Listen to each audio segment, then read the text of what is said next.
आज का विषय है माँ शैलपुत्री का प्रथम स्वरूप। 30 मार्च से नवरात्रि हैं और पहले दिन घट स्थापना के साथ आप माँ शैलपुत्री का आवाहन करेंगे ताकि हमारे जीवन में स्थिरता, शक्ति, विनम्रता, खुशहाली आए और हिमालय की तरह बुलंदियों पर आपके इरादे रहें, लक्ष्य की प्राप्ति हो, माँ का आशीर्वाद मिल जाए, वह आपके घर चली आए और उनका वह रूप आपके अंदर, आपके परिवार में तरक्की दे, खुशहाली दे और वही सौम्यता, विनम्रता के साथ आप अपने लक्ष्य में सफल रहें।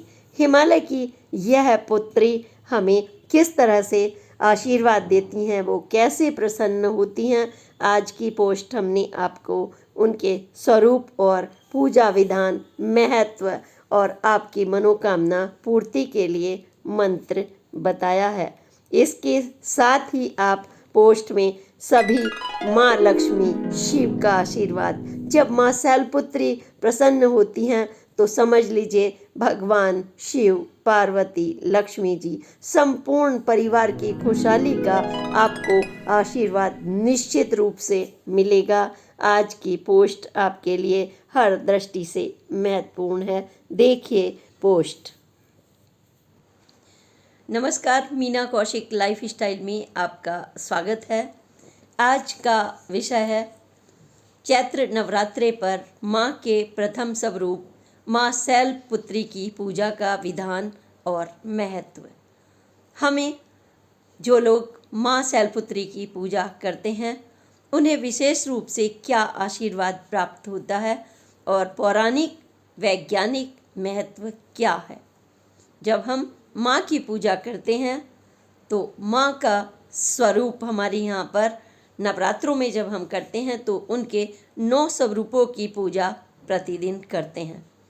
हम बात कर रहे हैं आज माँ शैलपुत्री के स्वरूप की। अगर हम उनके स्वरूप के बारे में बात करें तो उनके हाथ में वो सफ़ेद एकदम श्वेत वस्त्र धारणी हैं और उनके हाथ में त्रिशूल होता है। दाएं हाथ में त्रिशूल और बाएं हाथ में कमल। सवारी उनकी वृषभ है यानी बैल। इनका क्या प्रतीक है यह भी आज हम आपको बताने वाले हैं, क्योंकि जब हम किसी की पूजा करें व्यक्तित्व के रूप में, देवी माँ के रूप में, देवता के रूप में, तो उनका जो स्वरूप है वो बहुत महत्वपूर्ण होता है। माँ का यह दिव्य रूप बहुत सौम्य, सादगीपूर्ण और दिव्य होता है। पर्वत राज की पुत्री हिमालय, श्वेत वर्ण, श्वेत वस्त्र धारणी, उनका जो यह रूप है आप देखें कि पर्वतराज की पुत्री। पहचान इनकी जो माँ के प्रथम स्वरूप की है वो पुत्री के रूप में हो रही है। उनकी पहचान जैसे हम आगे बात करेंगे कौन कौन से स्वरूप है, लेकिन इस समय वह एक बेटी के रूप में उनकी पूजा होती है। और जब वह युवती का इतना, वो जो बेटी है, बेटी का एक रूप होता है बहुत ही उसका जो संस्कार हैं पिता के नाम से जाने जाते हैं पूरी तरह से, और वह घर में किस तरीके से सुख शांति लेकर के आती हैं। माँ शैलपुत्री का सबसे सुंदर जो भव्य रूप माना जाता है अगर कहें तो शैलपुत्री, यानी किसका प्रतीक है वो? शक्ति, पर्वत राज की तरह शैल। बेटी का भी वही रूप है और क्योंकि वो पुत्री के रूप में जान रहे हैं तो पिता का भी वही। शक्ति की प्रतीक, दृढ़ता की प्रतीक, स्थिरता और अखंड सौभाग्य की प्रतीक, लक्ष्य भी अडिग।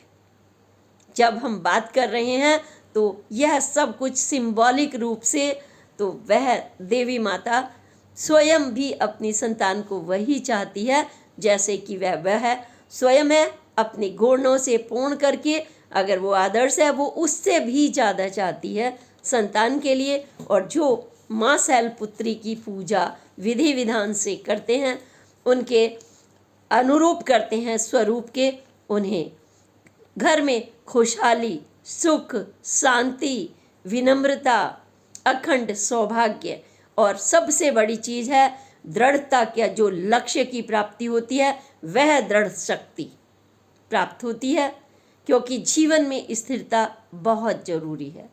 जिसको माँ का मान लीजिए किसी को चंद्र दोष है या समस्याएं हैं और उनको आशीर्वाद नहीं मिल पाता, तो जीवन में अस्थिरता, भटकन, लक्ष्य के प्रति भटकन, कभी वो लक्ष्य नहीं बना पाते, सब कुछ होते हुए भी चंद्र दोष लग जाता है कई बार, और दिमाग में शीतलता नहीं रहती। सब कुछ है उनके पास, लेकिन कहते हैं ना कि जब हम किसी और से प्रभावित होते हैं और वह भी आसपास के, तो हमें वह अपना जो लक्ष्य है वो गड़बड़ा जाता है। हमारी किसी ने तारीफ कर दी तो हम उसमें ही घुल मिल जाएं, या हम जैसा भी पानी हो, बह रहा हो, उसमें मिल जाएं। लेकिन शैलपुत्री का यह स्वरूप नहीं है।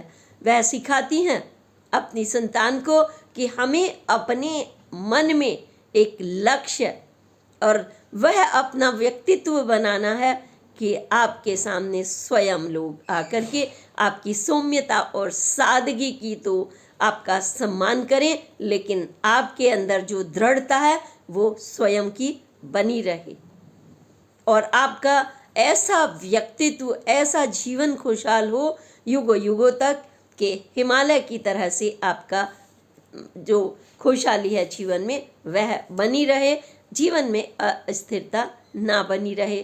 प्रभावित होना मतलब अपने आप का, आपका व्यक्तित्व खुद का भी माँ के स्वरूप में ढल जाए, यह है उनका। और कहते हैं माँ की पूजा करने से शैलपुत्री की चंद्र दोष से मुक्ति मिलती है।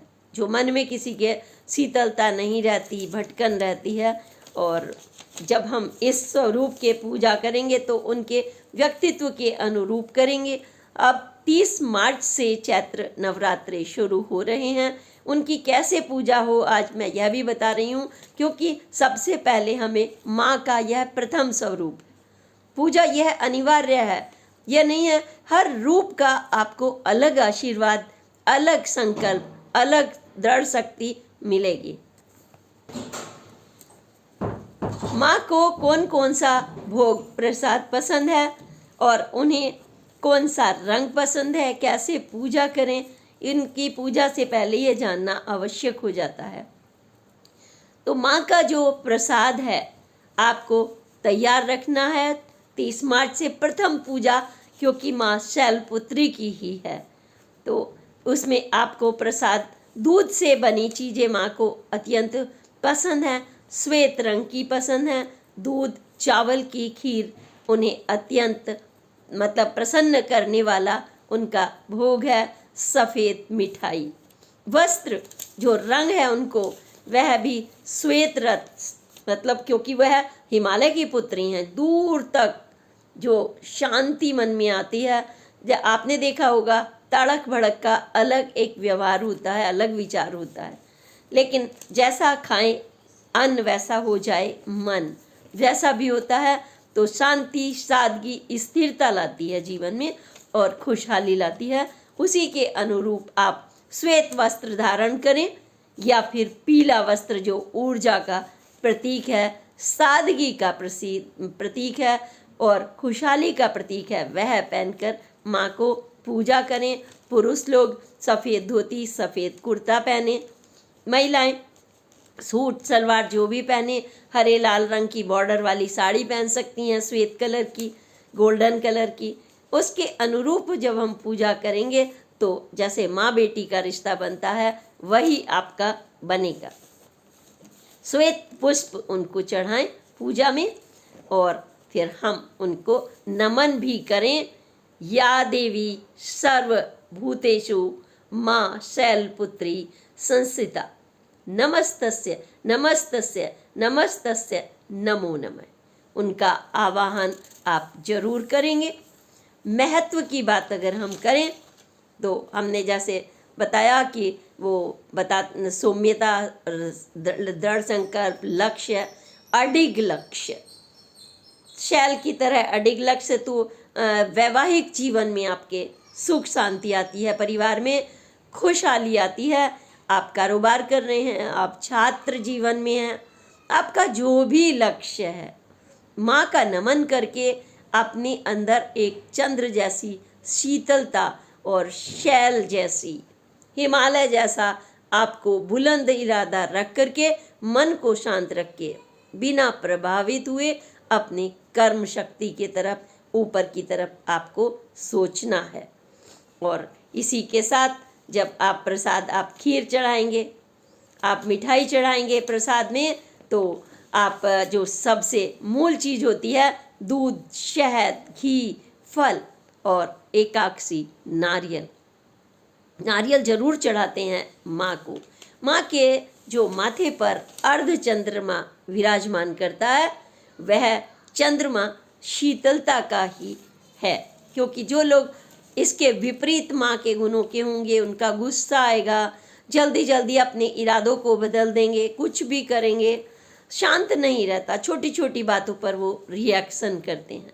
और वह रिएक्शन दूसरों को प्रभावित करने से पहले उन्हें स्वयं को करता है, क्योंकि हमारा जो शरीर है यह प्राकृतिक संतुलन के, प्रकृति के ऊपर ही निर्भर करता है, पंच तत्वों से बना है। और हम उसके अनुरूप अगर नहीं चल के विपरीत चलते हैं, तो हम सबसे पहले अपने अंदर की ऊर्जा को भस्म कर देते हैं, जो प्रकृति ने हमें दी है।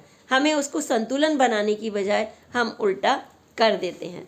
और हम इसी के साथ माँ को लौंग, पान के पत्ते पर आप सुपारी, लौंग, मिश्री रखेंगे। ये प्रकृति के साथ एक मतलब खुशबू, आपके जीवन के विचारों की खुशबू दूर तक जाए। ये जो मिश्री है, जीवन में आपके वाणी के मिठास का प्रतीक होती है।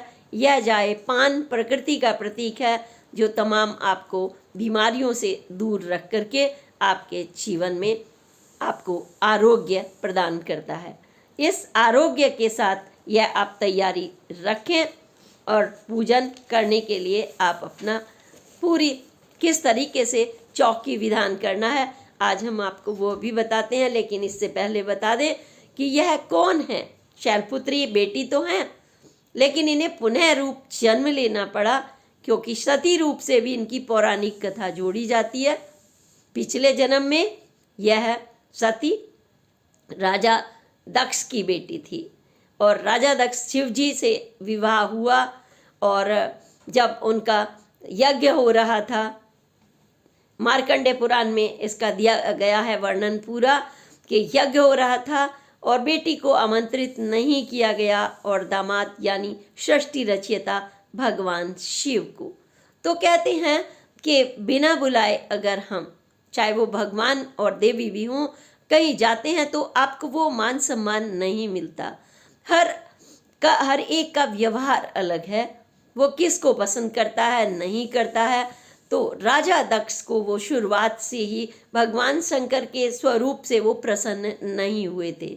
यह पसंद तो माँ की अपनी थी, उन्होंने षष्ठी रचयिता में बहुत कुछ देखा था। लेकिन उनको जो राजा दक्ष को राजा जैसे गुण चाहिए थे, लेकिन यह थे हिमालय पर निवास करने वाले, शांत प्रकृति के, शांत शौकत से दूर, घर नहीं, हर तरह के, चाहे भूत हों, पिशाच हों, दैत्य हों, सबको, नाग हों, सबको साथ लेकर के सबके लिए अपना साथ देने वाले, प्रसन्न होने वाले। उन्होंने दैत्यों को भी तमाम आशीर्वाद साधना से दिए हैं, लेकिन उसका दुरुपयोग पर उन्होंने उसको कर्म शक्ति के जरिए उनको यह भी दिखाया है कि जो गलत इसका मिसयूज़ कर लेता है, तो वो उसका समाप्ति भी होना निश्चित है। प्रभु उसका भी दंड, जो हमारी प्रकृति है, वो निश्चित कर देती है।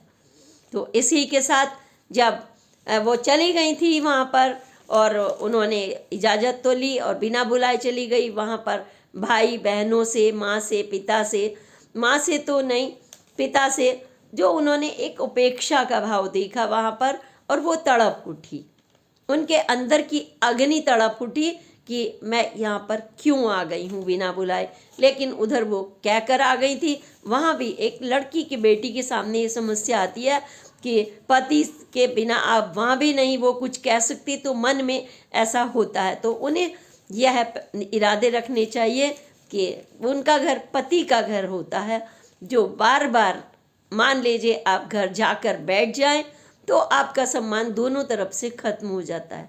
ऐसे में क्या करेंगी आप, अंदर अंदर आपके अग्नि जलेगी, आप अपने आप को अग्नि में आहूत कर देती हैं। बात जिंदा रहने की या नहीं है, वो जिंदा रहना इससे भी ज़्यादा भारी होता है, क्योंकि मन में आपको पीड़ा होती है। तो उन्होंने यज्ञ में अपने आप को आहूत कर दिया था, और जब भगवान शिव को पता चला तो धरती कांप उठी थी, तांडव हुआ था। राजा दक्ष का सर उनके गणों ने काट दिया था। यानी कि देखिए क्या क्या हो जाता है। मायका प्रभावित हुआ, ससुराल प्रभावित हुआ, और उन्होंने फिर से जन्म लेना पड़ा, और फिर वे शांत स्वभाव में आई, दृढ़ स्वभाव में आई, किसी से प्रभावित ना हो उस स्वभाव में आई। और उसके बाद उन्होंने, हम दूसरा स्वरूप भी बताएंगे ब्रह्मचारिणी का, वो उनका तपस्या स्वरूप। जब हम पहले, सबसे पहले क्या करते हैं अपने जीवन में, हम अपने पिता के नियम और कायदे कानून में, उनके संस्कारों में ढल करके अपना लक्ष्य बनाते हैं, सादगी से चुपचाप रह करके। यानी पटर पटर सब कुछ करते, बहुत कुछ करेंगे नहीं। तो इसके साथ ही जब फिर ब्रह्मचारिणी का रूप, फिर तपस्या हमारी शुरू होती है, जैसे पढ़ाई के रूप में हो, कारोबार के रूप में, जो भी आपका लक्ष्य है, फिर वो तपस्या, फिर आप उसका आशीर्वाद लेते हैं। और एक एक करके हम सब स्वरूपों के बारे में बताएंगे। तो घट स्थापना सबसे पहले आवश्यक है, क्योंकि आप पूजा कर रही हैं, आपने आवाहन कर लिया माँ का, तो उसकी तैयारी पूरी होनी चाहिए। आप मेहमान बुलाते हैं तो उनकी पसंद का खाना बनाते हैं, जिसको भी आप बुलाते हैं, है ना, तो तब उसके पसंद का सब कुछ होता है, तब मन प्रसन्न हो जाता है। तो आपको बिना कहे ही वो पूछते हैं कि और हमारे लिए कोई ज़रूरत, ऐसे बोलते हैं। तो वो तो माँ है, माँ तो आपकी छोटी छोटी खुश हो जाती हैं बिल्कुल से। तो माँ तो इसी बात से खुश हो जाती हैं कि हमारी संतान आगे बढ़ने के लिए सोच रही है, सादगी से, दृढ़ता से, लक्ष्य से। तो हम क्या करें, घट स्थापना करेंगे उस दिन अमृत मुहूर्त में या अभिजीत मुहूर्त में। अमृत मुहूर्त सुबह 7:13 से शुरू हो जाएगा और दोपहर तक रहेगा। उसके बाद अभिजीत मुहूर्त रहेगा, उसमें भी आप पूजा कर सकेंगे। घट रखते हैं, और यह अमृत घट गणेश जी का प्रतीक होता है। ब्रह्मा, विष्णु, महेश, देवता उसमें सब विद्यमान होते हैं। पूरा का पूरा जो अमृत है, यानी ब्रह्मांड की समूची शक्तियों को आप जब पूजा करेंगे तो आप ऐसा एहसास करेंगे उस दिन कि हम सारी ब्रह्म के जितने भी ब्रह्मांड में सकारात्मक शक्तियां हैं, जितने भी हमारे देव हैं, देवता हैं, हम उनको आमंत्रित कर रहे हैं। कितना सौभाग्य वाला पल होगा आपके लिए वो, कि वो देवता आपके यहाँ आ रहे हैं और आपके अमृत कलश में बैठ जाएंगे आकर के शांत। तो उसमें क्या होता है, सबसे पहले शीतल जल, गंगा का निर्मल जल, और फिर उनके स्वागत के लिए उसमें आप पान, लौंग, सुपारी, उनके मौली, उसके अंदर हल्दी की गांठ, जो एंटीबैक्टीरियल तो है ही, लेकिन सुख समृद्धि का प्रतीक भी है, वो उसके लौंग, छोटी इलायची, पान के पत्ते, ये आप उसमें, और एक सिक्का, सिक्का सोने का, चांदी का या साधारण कोई भी हो, भावनाओं के साथ आप उसमें अर्पित करेंगे, क्योंकि उसमें सारे आपके देवता बैठे हुए हैं। वो जल एंटीबैक्टीरियल भी हो गया, वो गंगा का जल भी हो गया, उसमें हमने उनके स्वागत के लिए पान भी अर्पित कर दिया, जो आरोग्य का भी प्रतीक है। खुशबू भी डाली अपनी भावनाओं की, जो लौंग होती है, ये डालें। और उसके साथ ही हम उसके ऊपर आप एकाक्षी नारियल मौली में बांध करके या लाल चुनरी में बांध करके आप स्थापित कर देंगे। और स्थापित करने के साथ ही फिर उसमें स्वास्तिक बनाएंगे, चंदन से उस कलश के ऊपर स्वास्तिक बनाएंगे, और उसी के साथ एक सुंदर सी फूलों की माला पहनाएंगे स्वागत की तरह से, और उसको हम अष्टदल बनाएंगे और अष्टदल के ऊपर कमल के आकार का स्वास्तिक रोली से बना करके चंद्रमा की शीतलता के साथ श्वेत चावलों से हल्दी एक चुटकी डाल करके आप बनाएंगे और उस पर स्थापित करेंगे।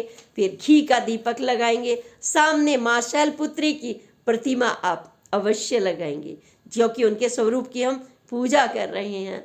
और उसी के साथ फल फूल, नारियल, मिठाई, पंचामृत, दूध के बनी हुई खीर, ये सब कुछ वहाँ सामने नवग्रह को याद करेंगे। गणेश जी का स्मरण सबसे पहले जरूर करेंगे।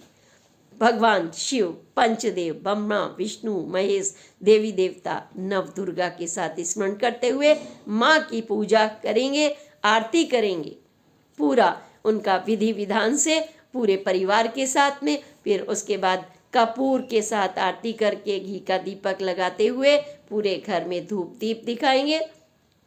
पूरा माहौल आपका एक बदल जाएगा। आपके घर में जितने भी नकारात्मक शक्तियां हैं वो समाप्त हो जाती हैं, क्योंकि घर आपका स्वच्छ होना चाहिए, मन आपका स्वच्छ होना चाहिए, तन मन धन ये सब कुछ, मन क्रम वचन ये सब शुद्ध होता है तो अपने आप सारे के सारे नवग्रह और देवताओं का आशीर्वाद बरसने लगता है। आपकी संतान उन्नति करने लगती है, आपके पति उन्नति करने लगते हैं, आपके जीवन में खुशहाली आ जाती है, अखंड सौभाग्य मिलता है, स्थिरता बन जाती है। अस्थिरता नहीं रहती कि आज हम नौकरी के लिए भटक रहे हैं, आज इसके लिए आपको रास्ते मिल जाते हैं। एक इस तरीके के यह एक चीज और मुख्य मूल मंत्र आज बता रही हूँ मैं आपको। यह अगर आपने कर लिया तो सोच लीजिए, नहीं किया तो आप बताइए कैसे आशीर्वाद मिलेगा जब हम उनके अनुरूप नहीं कर रहे हैं। हम वहाँ पर लौंग भी चढ़ाते हैं और हम लौंग जो चढ़ाते हैं, हम लौंग की एक मौली में एक एक करके आप सोचिए सुंदर सी माला बनाएं लौंग में बांध करके और फिर वो माँ शैलपुत्री को अर्पित करेंगे। फिर देखना यह मूल मंत्र जीवन में कैसी खुशहाली लाता है। आपके जो प्रसिद्धि है उसकी खुशबू दूर तक जाएगी, आपके जो सफलता है वो शैल की तरह से रहेगी। ये मैंने आज आपको मूल मंत्र भी बताया है, इसको याद रखिए। और हाँ, कुछ लोग पूछते हैं हमने पूजा नहीं की तो ठहर जाते हैं, हम एक बार को पूजा नहीं की तो। प्रश्न बड़ा अजीब सा है, क्यों? क्योंकि हम कुछ प्राप्त करना है, कुछ भी तो कुछ करना तो पड़ेगा ना। पूजा तो कर्म है, तो कर्म है ये आपका, नहीं की तो हमें आशीर्वाद नहीं मिलेगा। और माँ दरवाजे पर आई हैं, नवरात्रों में हर एक के दरवाजे पर आती हैं और आपने उनका सम्मान नहीं किया तो क्या माँ आपके अंदर प्रवेश करेंगी? क्या आपको आशीर्वाद मिलेगा? मैं आपसे ही पूछती हूँ। तो माँ नाराज हो सकती हैं, उनके और संतान हैं और बेटे हैं तो फिर वो वहाँ जाएंगी। इसलिए कोशिश करिए कि पूरे विधि विधान से जब नवरात्रे ये आते हैं तो पूरे परिवार के साथ अगर आपने ये पूजा कर ली तो आपको ये प्रश्न भी नहीं पूछना पड़ेगा। आपके जीवन में